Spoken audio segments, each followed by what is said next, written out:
Hey guys, welcome back to All Things Knives. It's your host Fletcher, and today we have some more HRC results from Gerald at Outpost 76. So let's crack into them.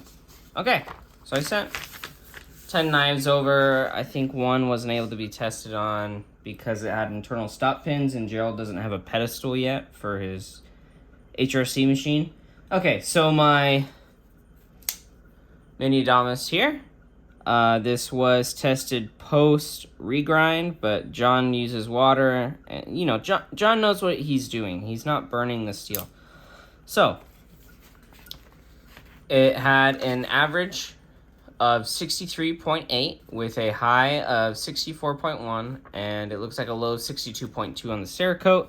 That for crew wear is pretty good. That allows for a pretty good mix, like a very good mix of results in terms of toughness, edge retention. That's really right. Honestly, I've had good results with that hardness of crew wear. So, all right. Okay, the next one, you guys probably see it on there. My Sage. So, story behind this is I was sharpening it, and when I went to go deburr it, I was talking to Gerald. I was like, Gerald, this S30V has sharpened better than any S30V ever in my life. I was like, if I had to guess, I was like, this is the best heat-treated S30V I've had so far.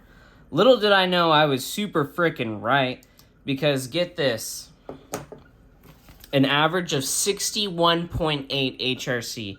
Let me remind you that the goal is like 58 to 60 for most places, almost 62, with a high of 62.1 and a low of 61.4, and it scored 62 multiple times.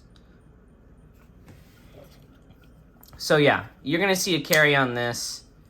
62 Rockwell S30V. We're definitely gonna see how that does, because why the hell not? And Kaiser Sheepdog, that's the next one I had.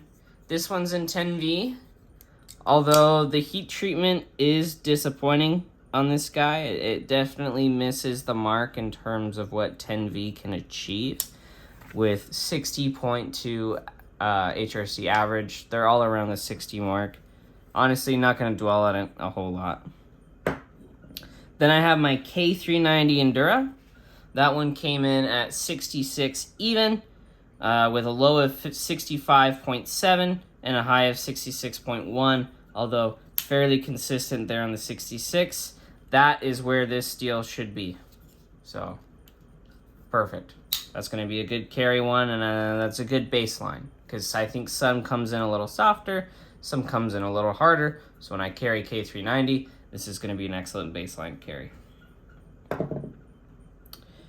Next, I don't have the knife because I actually sold it once I saw this result.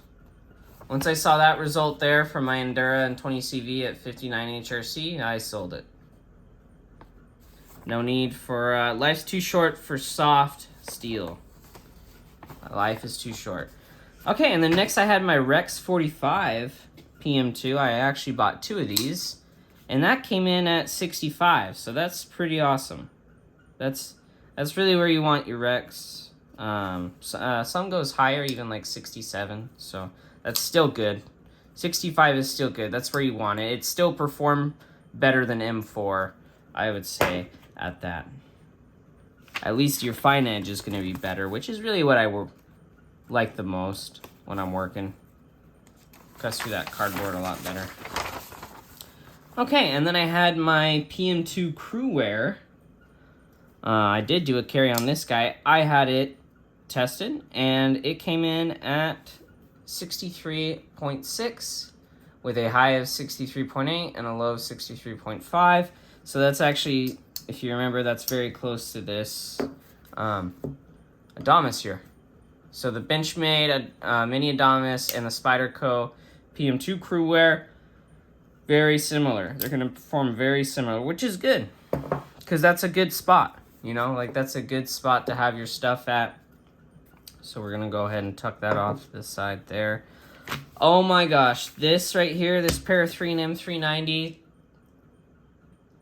so surprised, like freaking blown away. So this one here is at 62.1. That is where M390 needs to be. Where that 62.1 is, that's where M390 needs to be. So, yeah. I mean, that's with a high of 62.3 and a low of 61.9. So it'll be interesting to see how 62 M390 and basically 62 S30V compare to one another. I will say this particular knife, I have had some trouble getting a decent edge on it. It's like a whole story with this knife. So once I finally get a decent edge on this guy, we'll see how it does. And then finally, I had a Para-3 4V lightweight from St. Nick's Knives. I went ahead and got that tested so you guys wouldn't have to worry about it. Still some oil in the pivot from, I think, when Gerald put this guy back together. And that came in with an average of 63.7. Nothing special, but it's not bad for 4V. Right? It's not on the higher end. But that's with a high of 64 and a low of 63.1, so we're solidly within 63. All right, so those are pretty good results. Most of them were tool steels. That just goes to show this Kaiser 10V. You really get what you pay for. You know, it was under $100 for 10V, so I can't really, you know, can't really complain. I can't really bitch and moan about it. So there. But with all my other American-made knives, phenomenal, and a few surprises in there that I'm actually really glad about. So like if this one came in low, I was probably just gonna sell the knife.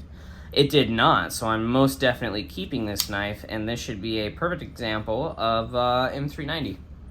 So at 62 Rockwell, that should be the best frickin' M390 ever. But yeah, also this demonstrates why I like tool steels.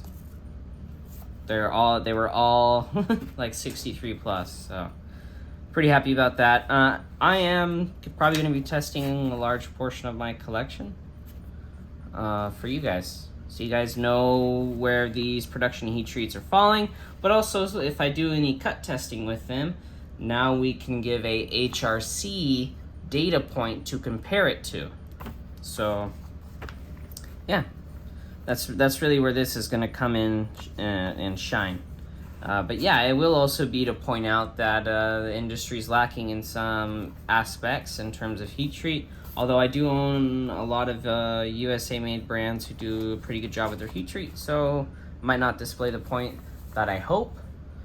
But as always, thank you for watching, guys. Like, comment, share, subscribe if you're not subscribed, and stay sharp.